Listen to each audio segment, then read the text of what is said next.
superpower? Yeah. I don't want to be like Spider-Man or something like that.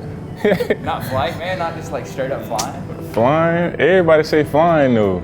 You know, Spider-Man, he didn't look like he was that strong and that fast, but when he got his work done, you can see it.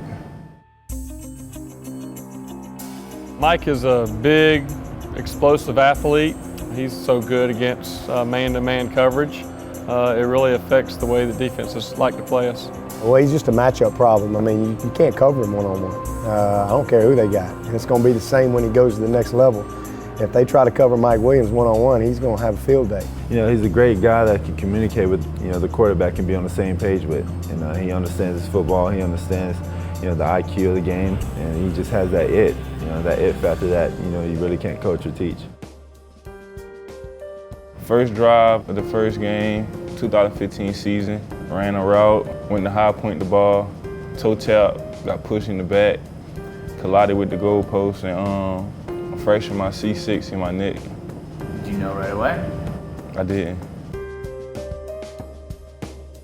I was telling the trainers, let me get up and walk off the field, but they said what I was feeling, they didn't think that was a good idea, so that's why they told me that I need to get on the stretcher and leave. Just thinking like the game can be taken from me at that moment, you know, it was tough. I was just, you know, thankful once they, you know, told me what was going on later on that night. I didn't know about his football future, but I felt like he was okay from a, you know, paralysis standpoint. Felt like he'd go have a great junior year and be a top draft pick like a lot of the other receivers that we've had here in the past. And so just that instant disappointment to know that everything he's worked for that, you know, that big season was taken away from him. It was tough, you know, but I surrounded myself with good people, you know. Took some time to focus on school more. Talking to my parents, my mom, my stepdad, my grandparents, and just keeping a level head, just knowing that I'm gonna be able to come back and play this game again. Telling him, hey, prepare, you're gonna be back. You're very fortunate that you're gonna get an opportunity to come back and use this time that you have right now to prepare yourself to be a better player. Mike was a guy that really stayed engaged the whole time. You know, obviously disappointing to not be a part of a season like we had, but was there for his teammates all the way through.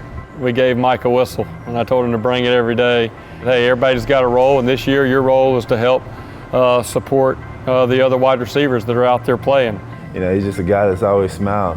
He don't show any really negative emotion. He's encouraging us and motivating us to, you know, get the job done, especially after the national championship. That you know, we'll be back soon, and then let's just go to work and, you know, go compete. Sitting out the whole year, I took the time just to read defenses. I know a lot more now. It's easy right now. You know, more than anything, I think the perspective of standing on the sidelines and watching a game, watching what defenses are trying to do, I think that was one benefit for him. To be honest with you, he's a better player right now than he would have been last year. He has a different mindset. He has a different appreciation. He has a different approach, I think, because of what he experienced last year. The very first day of spring practice, it literally looked like he just picked up right where he left off. I left the field saying, he's back.